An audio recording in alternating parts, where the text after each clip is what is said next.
Hey Kev, let's follow this trail over here. This looks like there might be something waiting down there. All right. Hey, wait a minute. Do you hear that? Yeah, I thought it was just me. What the heck is that? I don't know what that is. Whoa, do you smell that too? That's unbelievable. Hey, look. What the? Hey, look, those branches are moving over there. What the heck is that? Holy cow, is that what I think it is? Look at that thing. Oh my God. It's a freaking Sasquatch.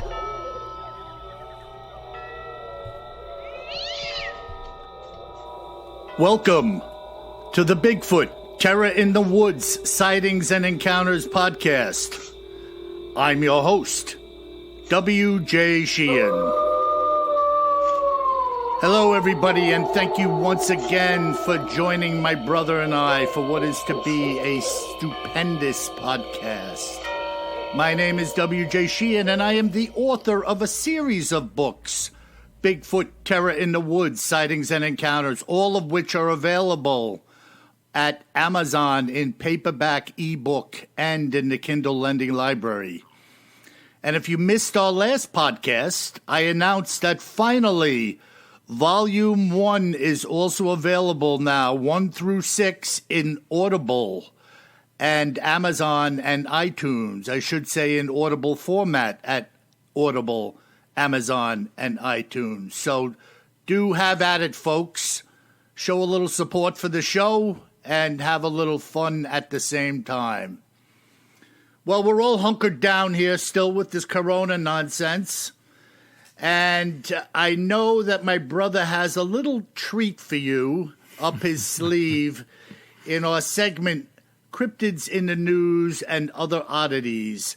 And Kev, come on in here, brother. Hey, Bill, how's it going?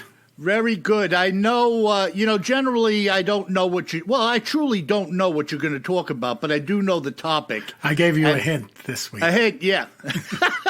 And this definitely falls under the other oddities and is definitely apropos for the season. So let me flip this over to you, bro, and bring us into your realm. Will do. Yeah, so this week we're going to go slightly off the path of cryptids, and we're going to talk about a legendary creature.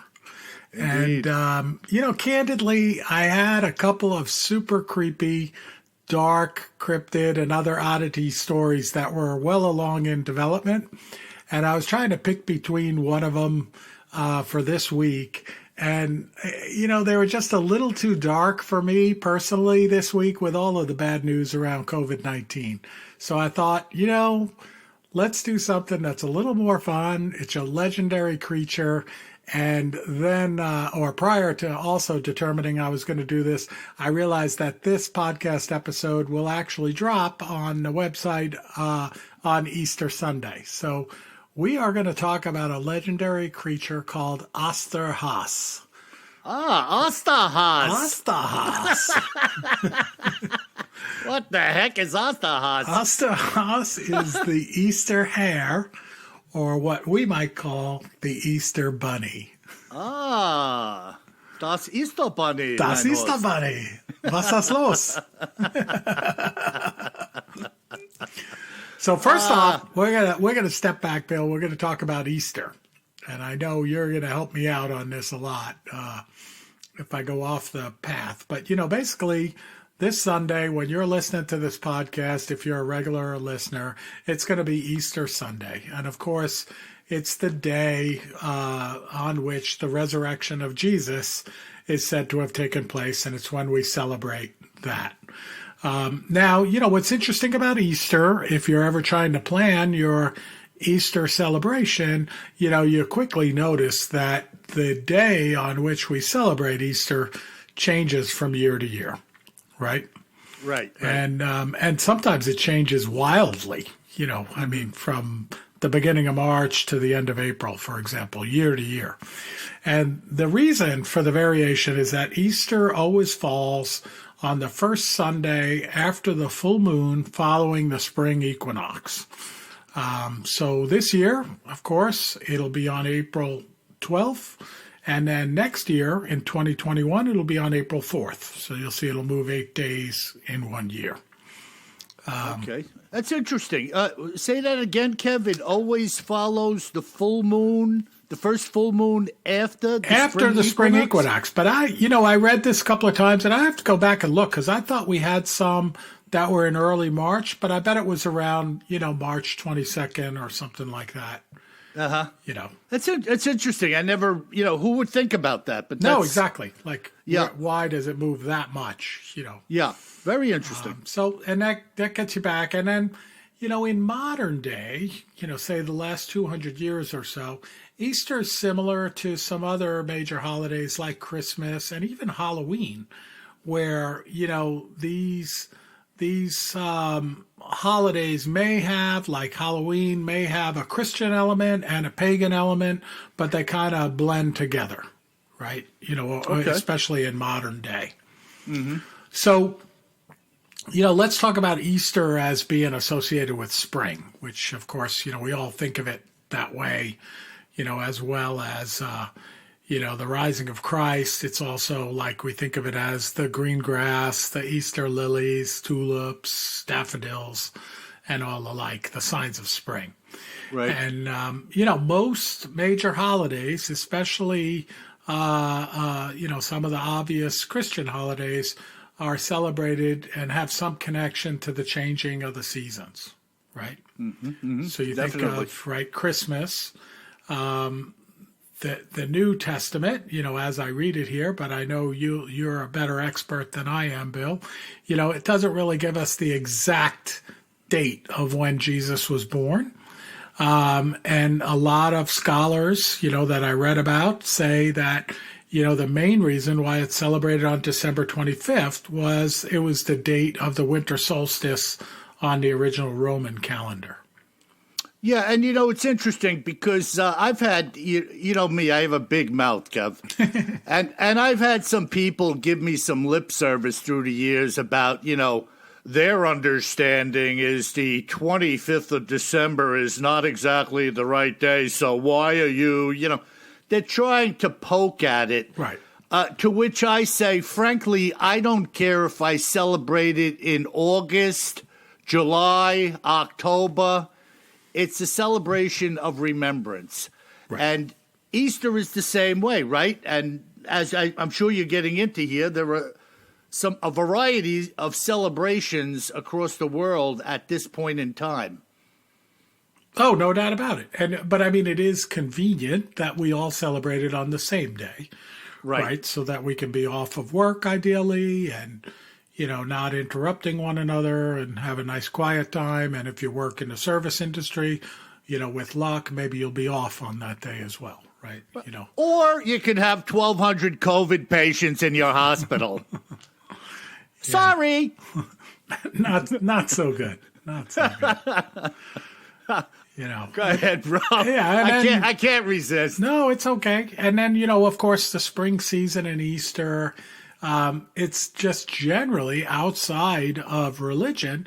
Spring is often met with excitement, as it brings an end to the bleak, drab winter, and you start to see the birth of life all around you, whether it's the trees budding or the birds nesting, whatever it is, and the flowers growing, of course. So, it's definitely appropriate that Easter be celebrated in the spring.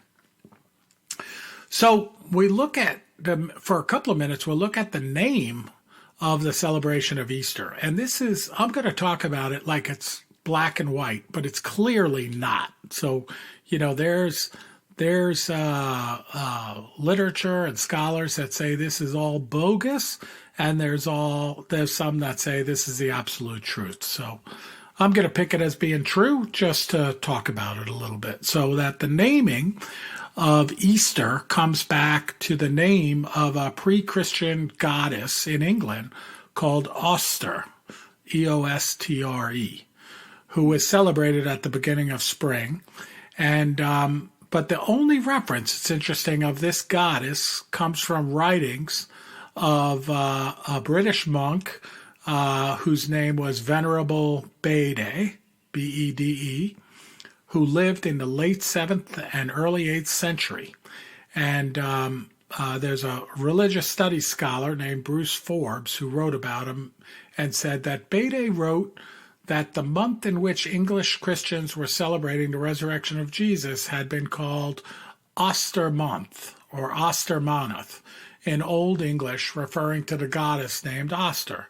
And even though Christians had begun affirming the Christian meaning of the celebration, they continued to use the same name that was originally associated with the goddess to designate the season. Huh. So it's pretty interesting, right? Had you heard that before? I hadn't, but, it doesn't surprise me because through the ages, how long ago did you say this was, Beda? The monk named Beda? This is 7th and early 8th century. So. Okay, so, coming up on the Middle Ages. Exactly. There was a lot of melding going on. Don't forget that this was a time when travel wasn't that easy. The evangelistic efforts of Christianity were making headways into Europe. We all know the story of St. Patrick. Different things were going on. So it doesn't surprise me that there was somewhat of a melding going on there culturally between one thing being introduced while another was still being celebrated. Right. Exactly. Yeah, it's very interesting. It's cool stuff. So now we'll go from Easter on to Osterhaas. Yeah, the Osterhaas. So we let the cat out of the bag already, but remember the folks that brought us in our Christmas podcast, Bill, Santa Claus? Yeah, Santa Claus. And they also brought us strudel and Wiener Schnitzel. Yeah. Yeah, the Osterhasen. What is his name again? So the Osterhaas, or Easter hare, they trace back to a book that was published in 1682 by a guy named George Frank van Frankenau. How's that? Sounds like Frankenstein. It might be. Maybe it's his brother-in-law. It's his brother-in-law. And he wrote a book about Easter eggs. And in the book, he referred to the tradition of the Osterhaas, or Easter hare, that delivered eggs for children and sometimes brought toys, too, to the children. And, of course, only good children. So, I mean, it really sounds a lot like Santa Claus or Christ kind, that we talked about in the Christmas podcast, also out of the German, with a lot of German heritage, I should say. Yeah, and all of these are kind of neat in that they were encouraging children to be good, to receive good things. You know what I mean?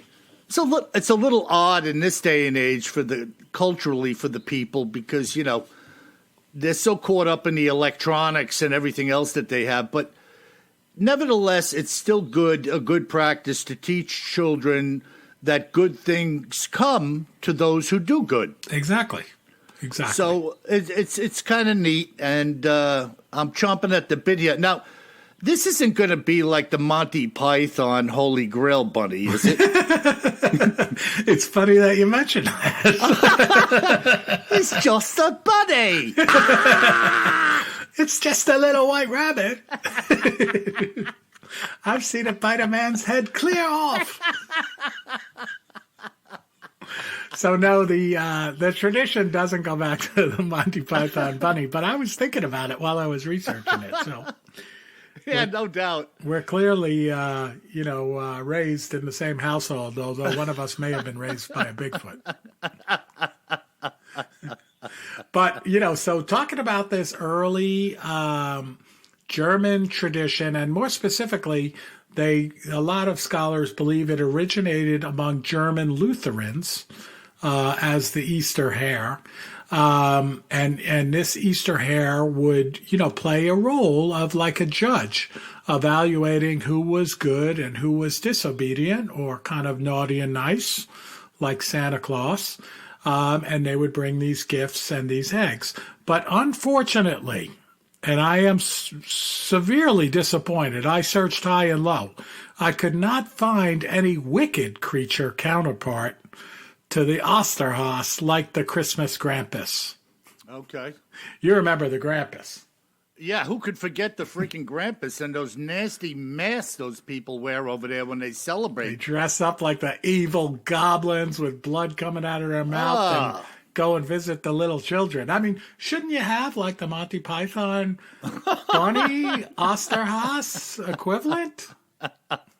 A little white rabbit with blood dripping out of its mouth and maybe a head lying here or there. Yeah, extra long fangs protruding from the jowls. Exactly.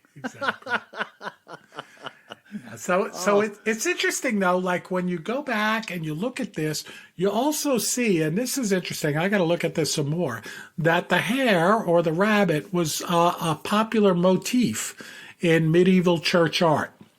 And they'll even show in some motifs three rabbits kind of in a circle, kind of chasing one another on these churches. And some scholars equate it to, a relation to the Holy Trinity, which I never heard of before. I never saw any of this until I started to research this.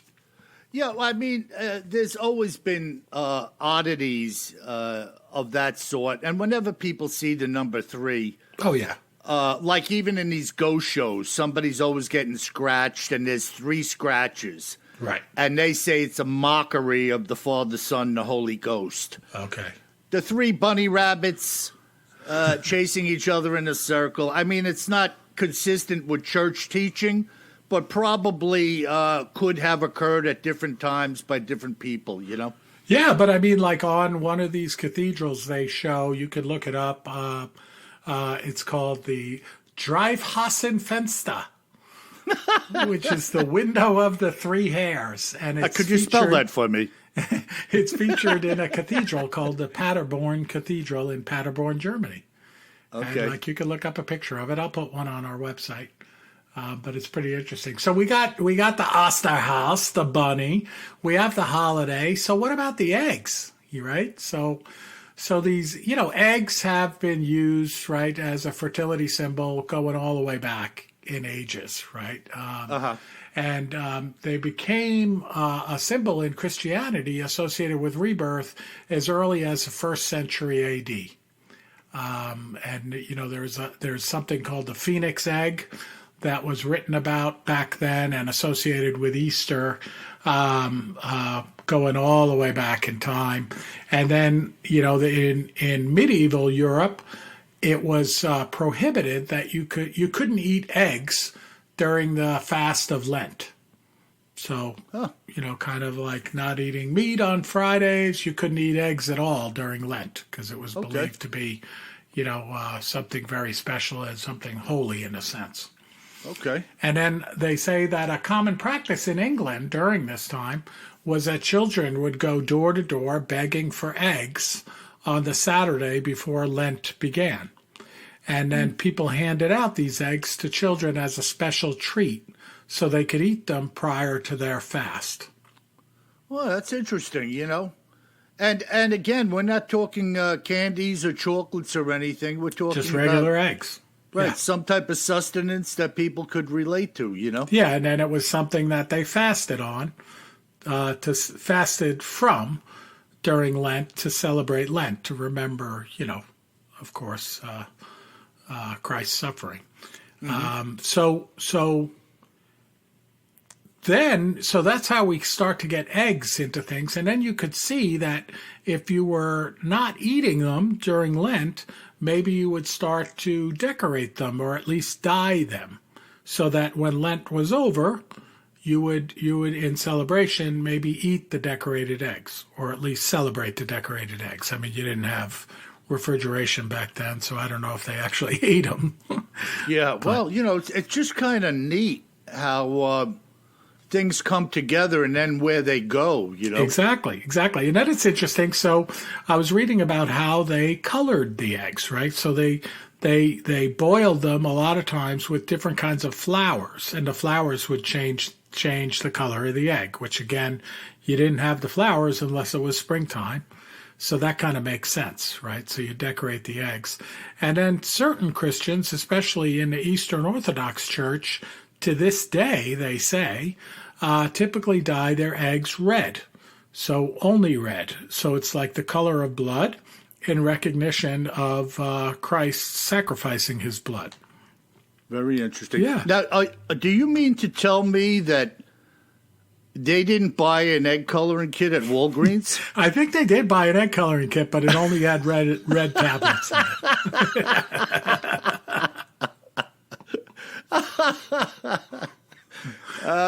it. Yeah, it only and the little wire hoop that you dumped the vinegar in the cup that stank up the whole kitchen. And it took forever for some of the colors to dissolve. Oh man, yeah, and you get it on your fingers. Your fingers would dye all different colors. Right, some of the tablets, though, remember, they dissolve in like 10 seconds, and others would take like 10 minutes, which was like, really? Like, how could this be? You made all these tablets. You know they're made for kids. You're not going to sit around for 10 minutes waiting for one to dissolve. Yeah, and it's a good way to get some kid crying. My yellow didn't melt. Exactly.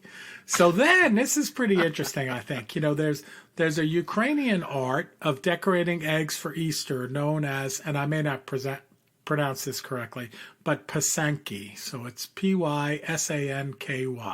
So some of our listeners, you know, you can write in if you're of Ukrainian origin and teach me how to pronounce it. But this actually dates back, and these are those very detailed eggs you've seen, you know, kind of like with drawn decorations on them, usually on a background of a color, right? Yeah, now, who was that famous Fabergé? Fabergé, right. So Remember these Fabergé, these the are ornate like eggs? Fabergé, but they're eggs. Okay. So, and that name, that method is means that it's decorated with a wax resist method. So I think, you know, you'd basically inscribe on the design with beeswax over the coloring, and the beeswax would have some coloring in it.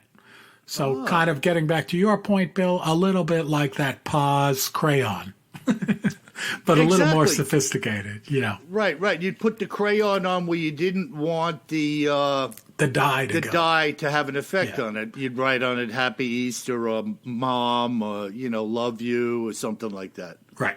Or "Look out, there's a Bigfoot behind you."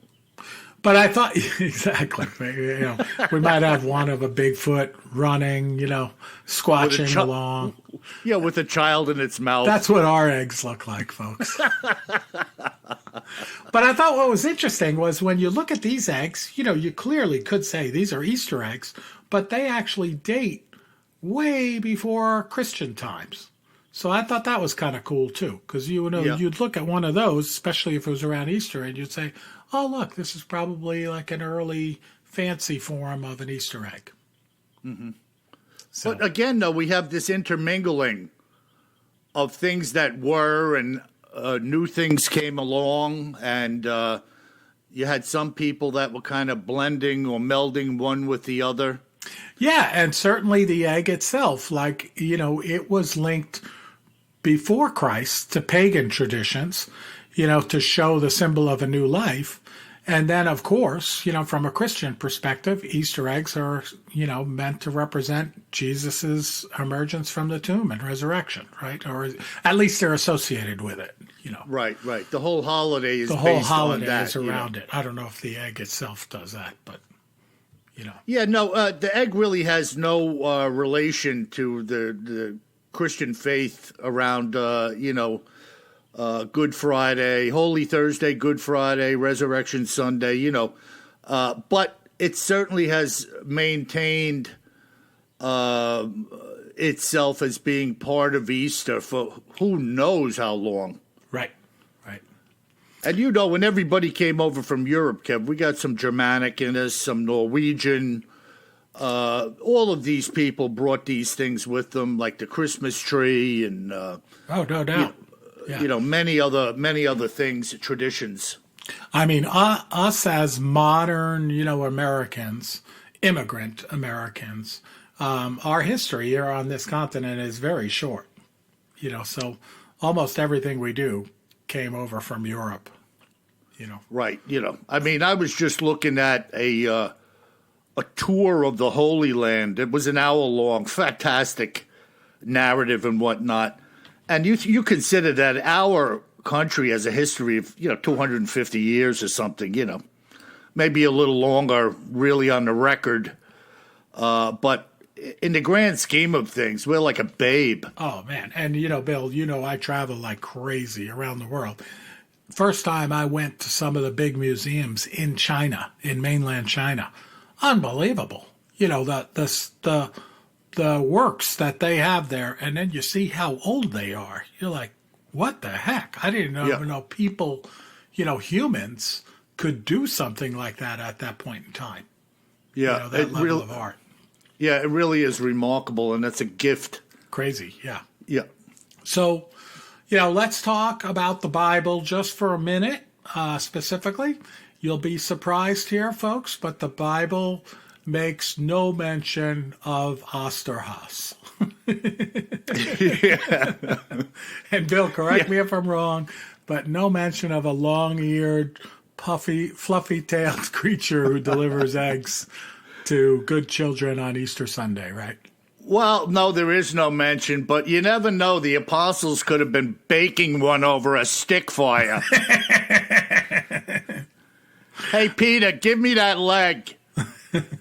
I couldn't help but think about that when we were talking about our German relatives, Bill, bringing over this. They're like, Ostas, and then we could eat him later. Yeah. Yeah. After the children play with him, we'll eat him. We'll have some beer and a pretzel and some rabbit leg. Heffenweizen and Osterhase. All right, and we're going to end up on Easter candy. So you mentioned that, Bill. It's pretty interesting. You're not going to believe this one. So what's one of the most famous egg-shaped candies associated with Easter? What is one of the most? One of them.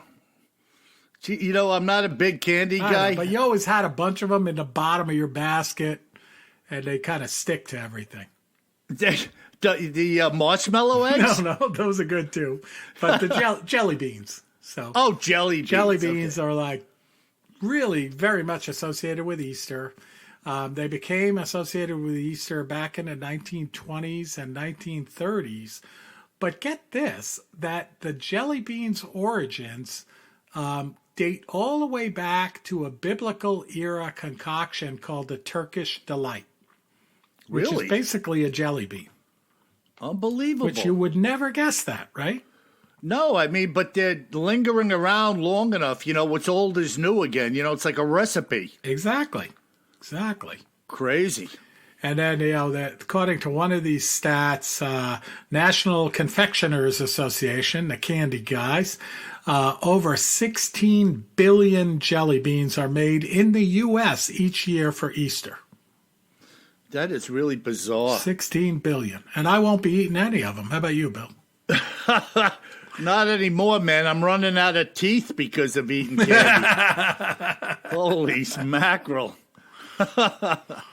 But our parents back then weren't that diligent in teaching us, that the stuff was going to wipe us out, No, sir. Yeah, that's... we were eating candy galore, and while other parents were saying, make sure you brush your teeth. Yeah.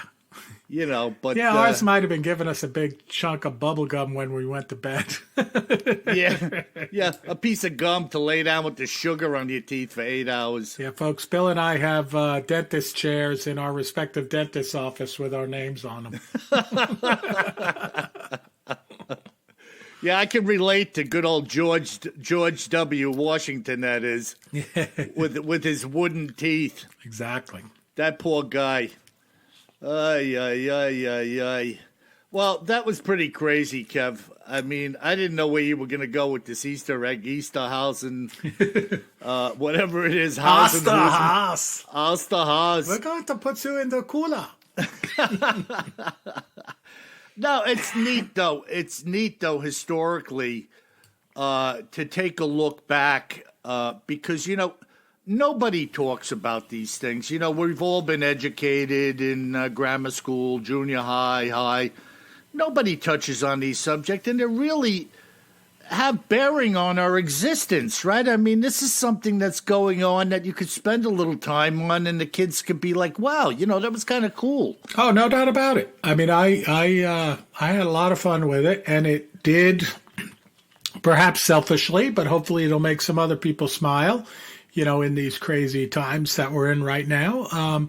You know, it brought me up a little bit in a positive way, thinking about this rather than, you know, all of the stuff in the news lately.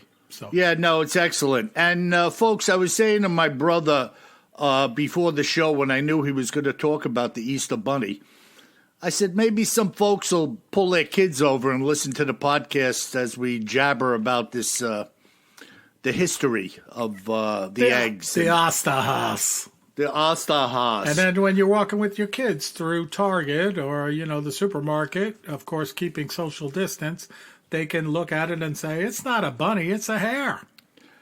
Yes, it's not a bunny, it's a hare. But now, little children, it's time for Uncle Bill to shoo you out of the room because things are going to get a little bit nasty. And I'm going to begin with a very strange and detailed story, once again heralding back to an individual who is quite literally doing something that next to nobody does in this world when he comes across what it is he comes across. Now, my initial query into sourcing people for these tales invited fishermen, hunters, hikers, all kinds of individuals to contact me. And I was looking for those who had either seen a Bigfoot, had believed to have found evidence of the beast's existence, and the variety of those who had contacted me is virtually unending. You can't believe the amount of people that contact me telling me stories. Some of them are very brief. Some of them wouldn't fill up 90 seconds of airtime, and nevertheless, they share them with me. Now, many of these people did not fit the description of my initial query, but felt it necessary to contact me anyway. And this is the account of Peter Edwards. He is a fourth generation fur trapper from none other than Southeast Alaska. And in an effort to fully develop the happenings surrounding evidential findings, I asked all of the people that I interviewed to recount as much detail as possible. And you're not going to believe the level to which Peter took that request. So here we go. My family has lived in Alaska for over 100 years, with my great-grandfather first settling here in hopes of finding gold. Although he did find some gold, he found himself also learning the craft of setting traps and snares to acquire pelts and furs, which in and of itself can be quite profitable.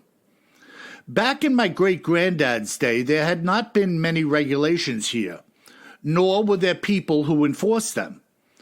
But as for myself, there are a number of critters that I trap throughout the seasons. However, this story surrounds the trapping of the marten. The marten is more commonly known by fur coat buyers as sable. They have a beautiful and extremely soft coat of reddish-brown fur, and depending on the marten prices, these pelts can be quite profitable. Each year, I bring in between 1 and 200 marten pelts. Now, the real trick in trapping a marten is to find their habitat and locating the animal's specific territories. If you've done your homework and provide the right bait, the animal's characteristic curiosity will ensure that you capture them successfully. It is, in fact, in tracking the marten's prey that you will uncover the marten's habitat. Find the food source, and you will find the consumer of that food. Martens are not aggressive as hunters, and their diet seems to be rather broad, with their favorite food being the pine squirrel. However, they have a taste for many other things as well, such as hares and ptarmigan. So if you are going to bait well, you must also hunt for their favorite prey with great efficiency. Interesting, Kev, that they like hares. Maybe they're going to eat the Easter bunny. I was going to say, you're going out to catch the Osterhaus. I hope he delivered his candy already. Now, great-granddad loved to use beaver, but I prefer to use fish as my bait, and I generally add a bit of skunk essence to any of my baits in order to spice them up. If it stinks, the martens will come. Now follow along with me here. This guy's excellent about setting the stage here. There are two ways to capture a marten. They can either be caught above the ground or on the ground. Obviously, this requires two different styles of traps. On the ground, we use what is known as a combo box conibear set, and one can also use a foothold trap. But the modern conibear works quite well. Off the ground, we use what is called a leaning pole set, which requires a nice stiff branch in order to set it up properly. On some of my traps, I hang a shiny lid of a tin can, which is a trick that my granddad passed on to me. The martens are quite inquisitive, and the sunlight and or moonlight reflecting off these lids seems to draw them in. One of my choice areas to trap is Granite Creek, and more often than not, I will set my trap string over quite a long distance. Trapping is not a business for the weak, and depending on the population density in different regions, you may be fortunate to catch a marten or two for every mile or so of trap line that you set. You can do the math relative to the amount of effort and hiking involved in setting one's trap line, all being done on difficult terrain to navigate on foot. My routine is to set out about 10 traps. The location of these placements is based on several factors, including locating tracks, finding the food sources, and the presence of vegetation also being a must. My most productive traps are often located near the zones where swamp meets timber or where a river meets the timber line. I also keep a detailed log as to the whereabouts of my traps and what was taken from each one year to year. What I sent you was a copy of such a log before we spoke. Now, I have to interject here for a minute. The detail in Peter's log was incredible. And it was from this very log that the details and findings which you will soon be hearing about were taken. So let's get back to Peter's account. On this particular day, I had gone about setting my line in the usual fashion, and later on in the week, I returned to check the traps.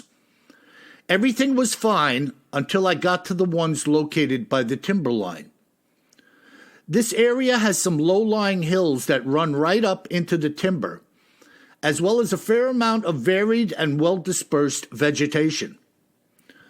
I had seen a large population of hares and pine squirrels working in this area, and had actually set 3 traps in a 1-mile span because of it looking so promising, even though 1 trap per mile tends to be typical for me.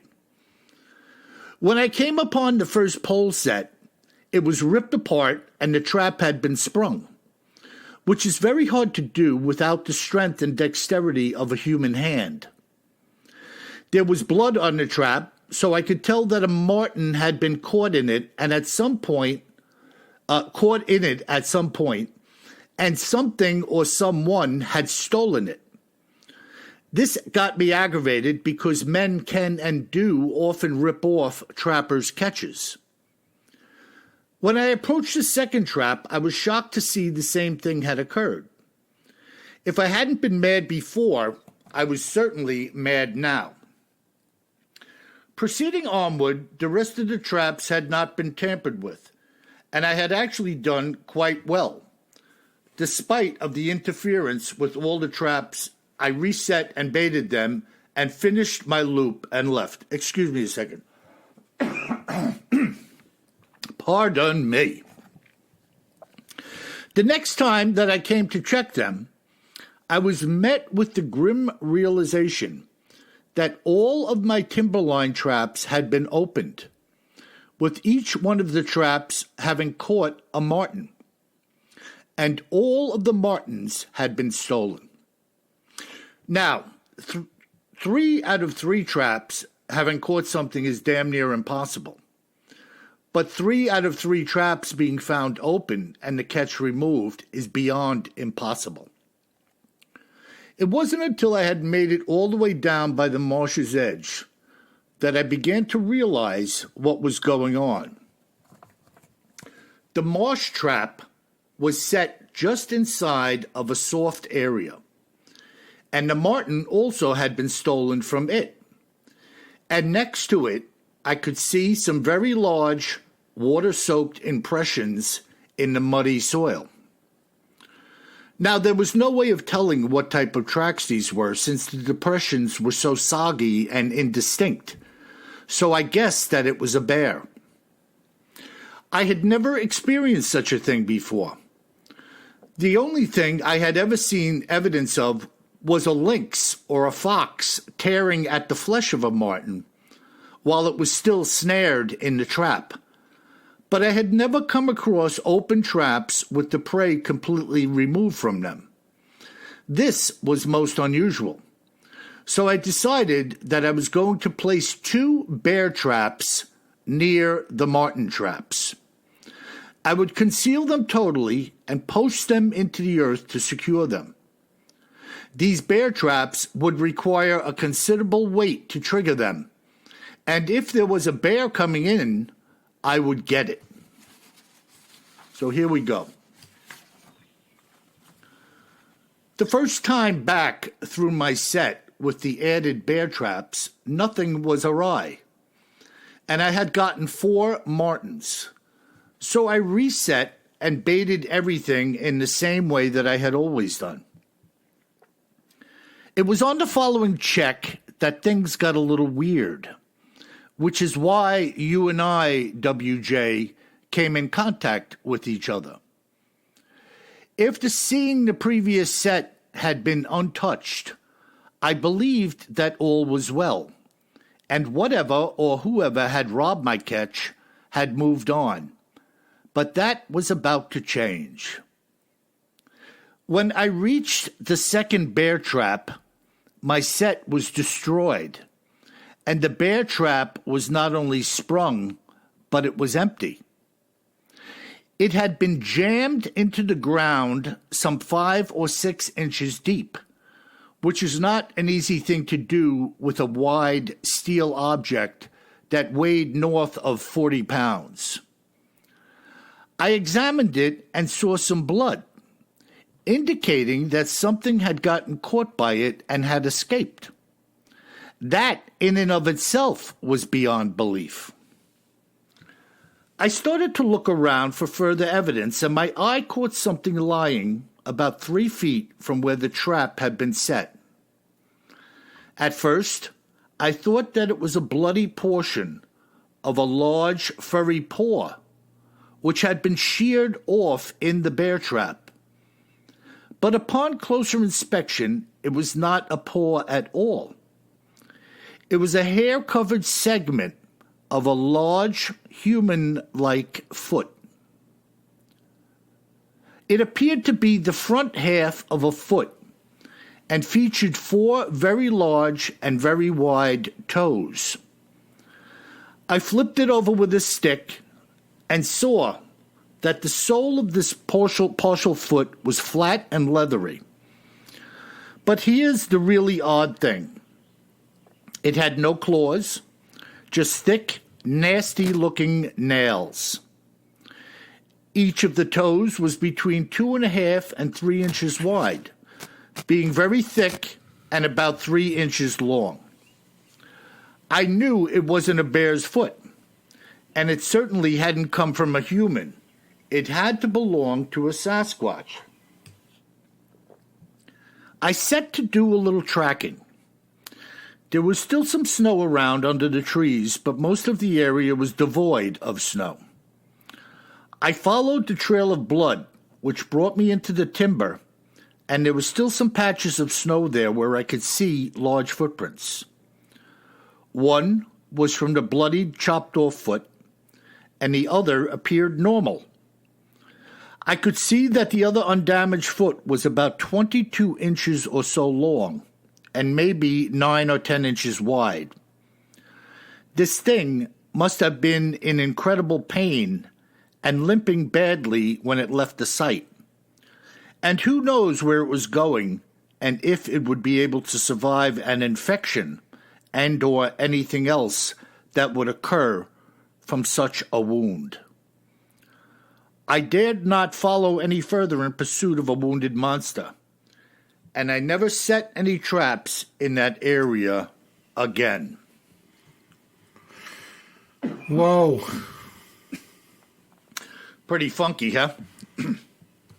Peter chasing Peter Cottontail and using him to catch a Bigfoot. Unbelievable. But wow. The detail of this guy. Yeah. Now, look, again, he didn't see anything. He had a chunk of a foot that was knifed off in a bear trap. Yeah, with no claws and covered in fur. Yeah, like or what hair. is that? Yeah, what is that? And like a trapper doesn't know what he's looking at out there. I mean, for God's sake, the level of detail in setting you up for what he does, how he does it, why he does it. He was like an encyclopedia of marten trapping. And then he decides, okay, you want to fool with me, bear? I'm going to get you. So he then comes out with his bear traps, figuring I'll get the bandit. And this is what he finds instead. Yeah, yet another complete outdoorsman, who knows exactly what he's looking at out in the wild, So how do we counter that argument? It's tough. Tough or impossible. A fourth-generation fur trapper. I mean, that's a lot of woods, a lot of knowledge, a lot of skill. And I don't know if you followed. This guy was basically setting up a 10-trap line, as he called it, with one trap predominantly every mile. Unless he saw something promising, he'd set a few more. So this guy was hiking 10 miles to set his trap line, which means he had to hike 10 miles to inspect it. I mean, this is like crazy athleticism. Yeah. Deadliest catch of the forest. Yeah, well, Yeah. it's just interesting to me, the oddity or the oddities that occur that only a dude like this is going to run across. First of all, there's nobody on planet Earth. How many trappers do you think are on planet Earth? Especially in this day and age. I mean, yeah. You could probably less than 1,000 people still trap regularly or for money, Yeah, especially going after sable, right? Yeah, I mean, it's an incredible thing. It's an education. This is why I say in putting all these stories to pen and paper, the education you get talking to all of these people, these little diamonds here and there, are just invaluable. And these things really aren't taught in books. These things that are like handed down from like an expert to an apprentice. You know what I mean, Kev? Oh, no doubt about it. It's fun. When I sit here and I listen, and you can picture walking along and seeing what Peter was seeing. Yeah, I mean, it's just bizarre, and the fact that he knows that, if you find a food source, you're going to find what you're looking for. So, he has a very certain way of putting things in. I don't even know if it said it in the story, but the shiny lid of a tin can was something that his grandfather had used. And at some point, I guess they were just experimenting, kind of like creating a new fishing lure or something. And he just said, let me put something shiny here. Maybe that'll attract this little varmint. Ah, it's super cool. Super cool. So, yeah, really interesting, So hopefully our listeners enjoyed a little Bigfoot and a little furryfoot. Hasta. All right. Well, great account, Bill. So many details, and just felt like you were there. I'm glad I wasn't there, though, when he was talking about using the essence of a skunk to attract the marten. Like, yeah, but like so many things, it's the stank that brings the creatures in because their nostrils. How about dogs, Kev? Smelling a pile of what? Yeah. I mean, they're just attracted things that are overly odorous, Yep. So I guess the marten and the deer and anything else out there is the same way. Yep. All right, let's go to listener mail. We got some good mail this week.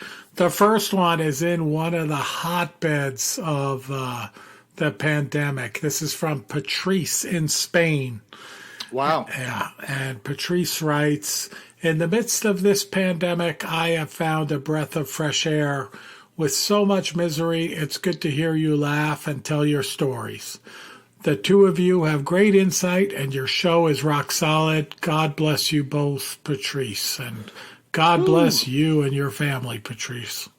Yeah, fantastic. Yeah, Spain and Italy got pretty rocked by this mess. And it's nice that somebody so far away could stumble on what we're doing here on the East Coast of the United States and get a little solace out of it. Maybe a couple of yucks. And we're happy to provide a diversion to anybody who's willing to listen. So thank you, Patrice, for listening to us. Yeah, and it's a fine line, folks. We're sitting here, and like my heart hurts when I think about the folks in Spain and Patrice and her relatives.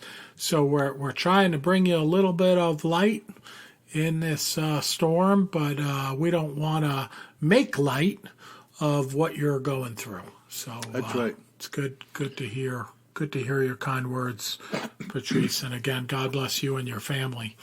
All right, we're going to go down south here in the United States to Teddy in Arkansas.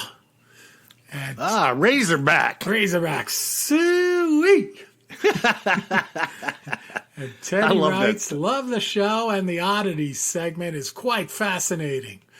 Don't get me wrong, I love all things Bigfoot, but these side-lying tidbits about other strange beings and happenings are rather unique. Keep up the good work, you guys. Teddy. All right, Teddy. Well, thank you.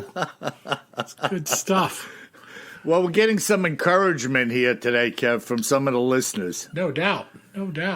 Nobody's saying they arm wrestled a Bigfoot. They're just saying that they're smelling what we're cooking. Exactly. Well, here we go. We may be arm wrestling a Bigfoot in the next one. This is from Herman in Colorado. Herman the German? Herman?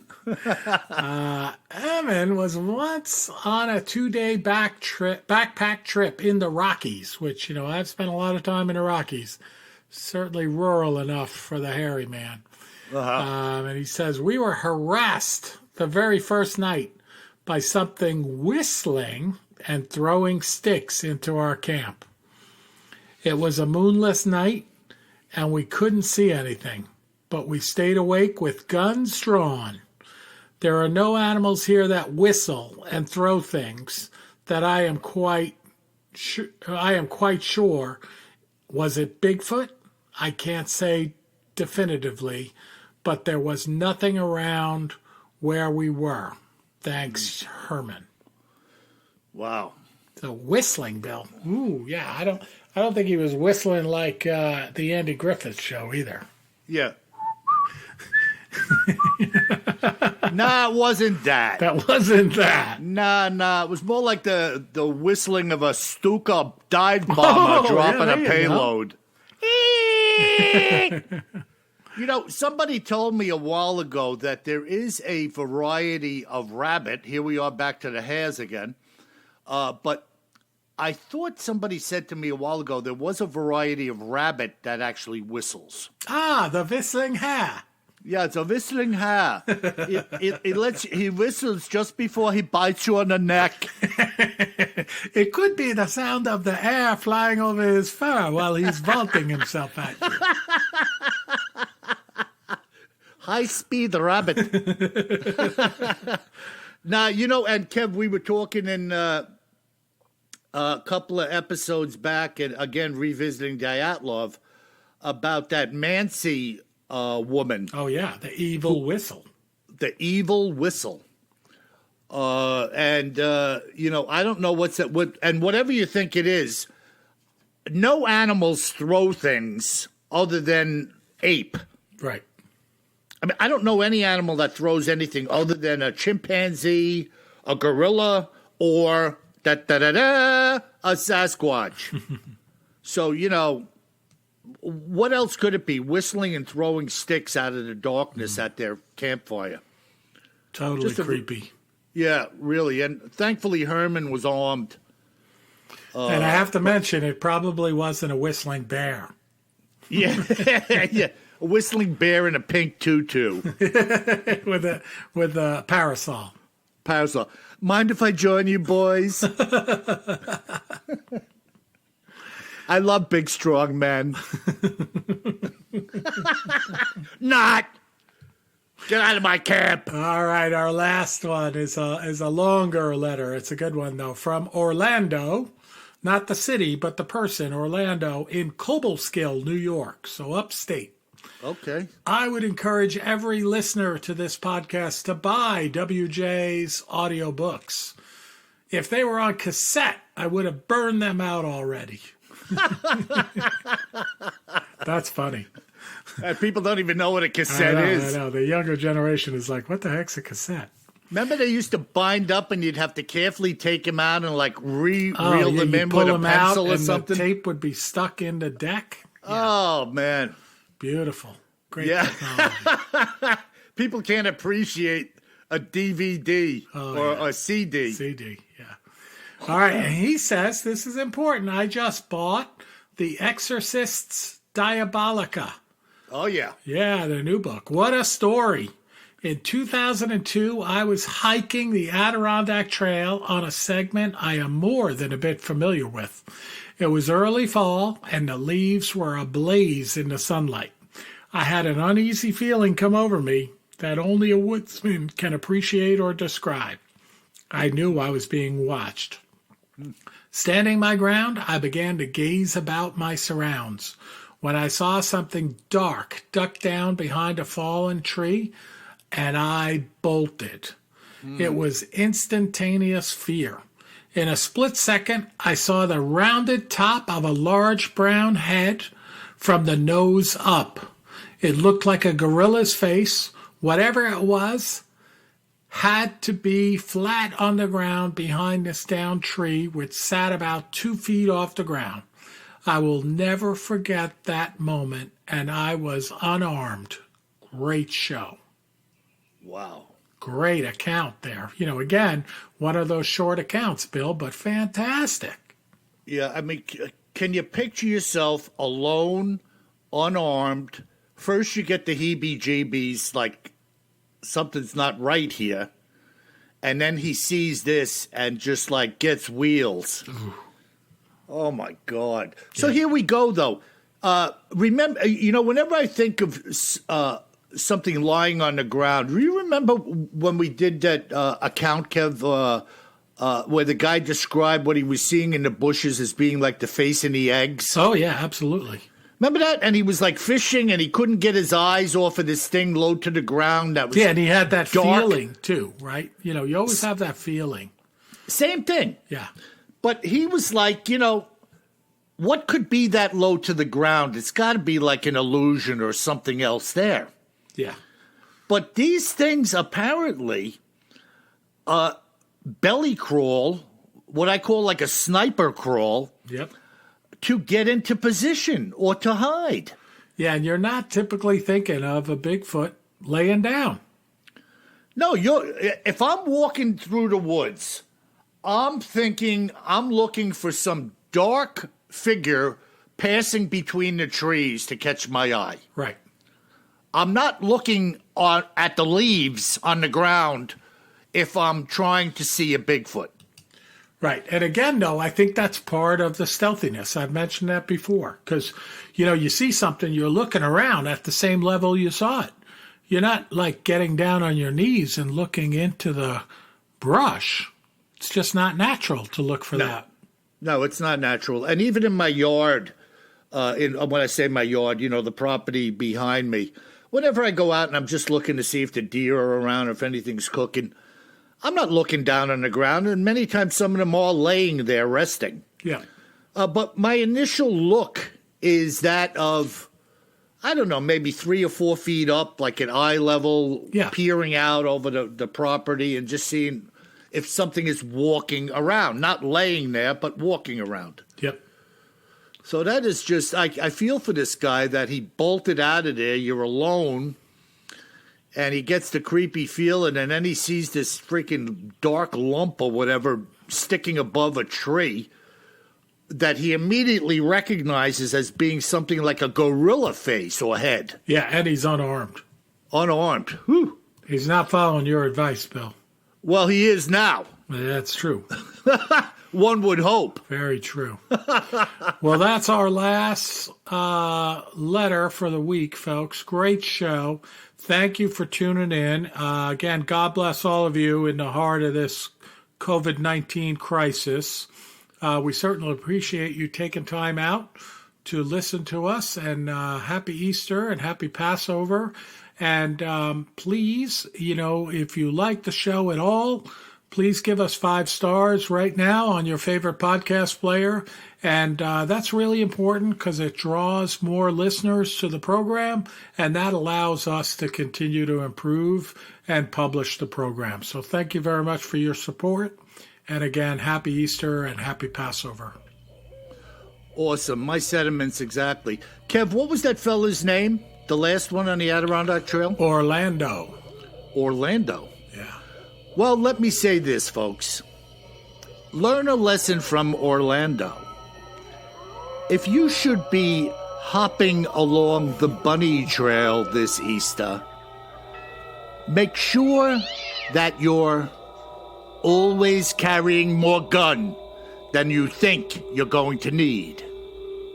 Sleep tight and happy Easter.